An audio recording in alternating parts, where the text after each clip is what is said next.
25 kitchen scraps you should never throw away. They regrow into free food. Most people are literally throwing away free food every single day and calling it waste. But honestly, the bigger mistake isn't just wasting scraps. It's assuming once food is used, it's finished. That mindset is exactly why so many gardens stay dependent on fertilizers, slow to produce and, well, constantly underperforming. When you ignore regrowable kitchen scraps, you're also ignoring one of the most reliable ways to build continuous food production from almost nothing.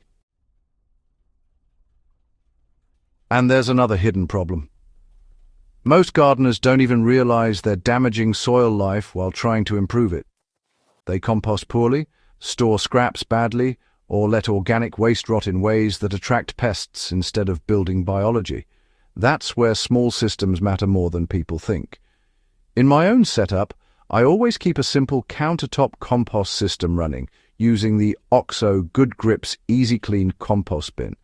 It's not about being fancy, it's about consistency.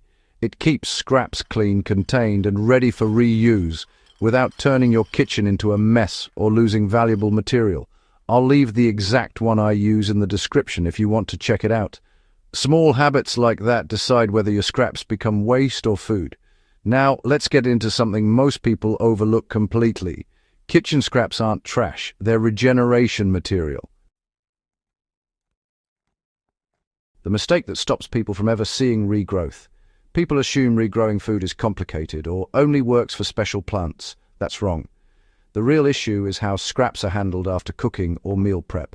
Once you understand that many vegetables are designed by nature to regrow, you start seeing your kitchen differently. But here's what actually kills success: letting scraps dry out, rot improperly, or sit too long before replanting. That breaks the biological potential inside them. Freshness matters more than people think.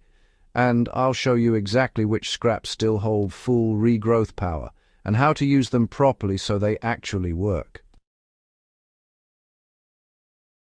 Let's start with the easiest win most people ignore. Green onions are one of the most reliable regrow foods on the planet. Most people chop them once and throw the base away. That bottom 2 to 3 centimeter section is still alive. Place it in a glass with just enough water to cover the roots, about 1 to 2 centimeters. Change the water every 2 days. Within a week, you'll see new shoots. I've kept green onions cycling like this for weeks before transplanting them into soil, where they produce continuously. But here's the mistake people make. They leave them in water forever. That weakens them. Water is just a starter stage, not a permanent system. Next is something most people underestimate completely: lettuce cores, especially romaine. Cut the base and leave about 2 to 3 centimeters intact. Place it in shallow water in indirect light. Within days, new leaves form from the center. But here's the real upgrade. Once roots appear, move it into soil enriched with composted organic matter or lightly biologically active soil. That's where it stops being a trick and becomes actual production. In raised beds, I've seen lettuce regrow multiple harvests from a single core when transplanted early enough. Now let's talk about something more powerful than people expect: garlic. Most people plant individual cloves, but they forget garlic can regenerate from small, damaged bulbs or unused cloves that start sprouting in the kitchen. If you plant sprouting garlic cloves directly into soil about 3 to 5 centimeters deep, you don't just get one plant, you get full bulb development cycles. This is where understanding growth stages matters more than quantity. Here's where most gardeners lose potential without realizing it: potatoes that sprout in storage. People throw them away thinking they're spoiled, but those eyes are literally growth points, cut into sections with at least one eye each. Let them dry slightly for a day, then plant about 10 to 15 centimeters deep. In my raised beds, I've seen single kitchen potatoes turn into full harvest cycles worth kilograms of food when treated correctly. The key is soil structure. Loose, aerated soil performs far better than compacted beds. Let's go deeper into something most people never try: celery bases. Just like green onions, celery cores can regrow in water. But here's what most tutorials don't mention. Celery regrowth is slow unless you transition it into soil early. Keep it in shallow water for about 5 to 7 days, then move it into moist soil with consistent organic matter. That's when leaf production accelerates. If you leave it too long in water, growth stalls.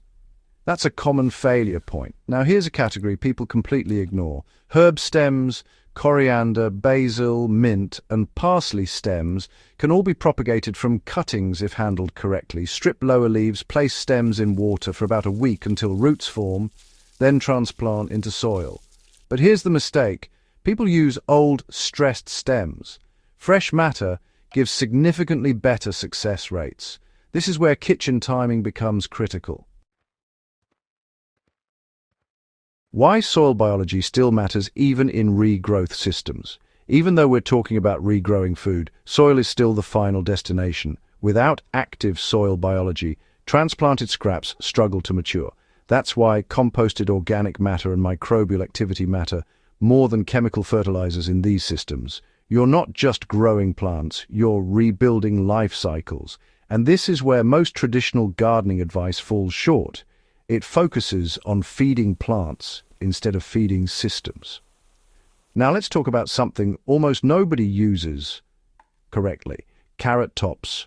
While you won't regrow full carrots from tops, you can regrow greens that are edible and nutrient-rich. Place the top in shallow water, and within days, green shoots appear. These can be used in salads or transplanted into soil for continuous leaf production. It's not about replacing full crops. It's about extending usable yield. Here's a pattern you should start noticing. Almost every scrap we've discussed works in 2 stages: water activation first, soil development second. Skipping either stage reduces success dramatically, and that's why most people fail. Not because regrowth doesn't work, but because they rush the process or skip transitions. How this changes how you think about food production. Once you understand regrowth properly, kitchen scraps stop being waste and start becoming a continuous cycle. Green onions become infinite harvest loops. Lettuce becomes repeatable production. Potatoes become multiplication systems. And herbs become cloning material, but only if handled with consistency. Why most people never reach this level of productivity? Because they separate gardening from everyday kitchen habits, but in reality, your kitchen is the starting point of your garden system. Every scrap is either lost potential or future production. The difference is handling. This is where small systems make a huge difference. Keeping scraps organized, fresh, and usable is what allows regrowth to actually work. If you're dumping everything into random bins or letting it rot uncontrolled, you're breaking the cycle before it starts. That's why a simple compost setup matters more than people think. Not for compost itself, but for managing biological inputs correctly. And once you start thinking this way, gardening becomes less about inputs and more about cycles. The bigger shift most gardeners miss. They think more fertilizer equals more growth, but in regrowth systems, more understanding equals more food. You're not just growing plants, you're multiplying them from what you already have. And that's where gardening becomes powerful instead of expensive. If you're getting value from this, subscribe, because this channel focuses on practical systems that actually improve food production without unnecessary complexity. Final thought. Kitchen scraps aren't the end of food. They're the beginning of the next cycle. Once you understand that, you stop wasting potential and start building continuous production from the smallest inputs. And that changes everything about how you see your kitchen, your garden, and your food system.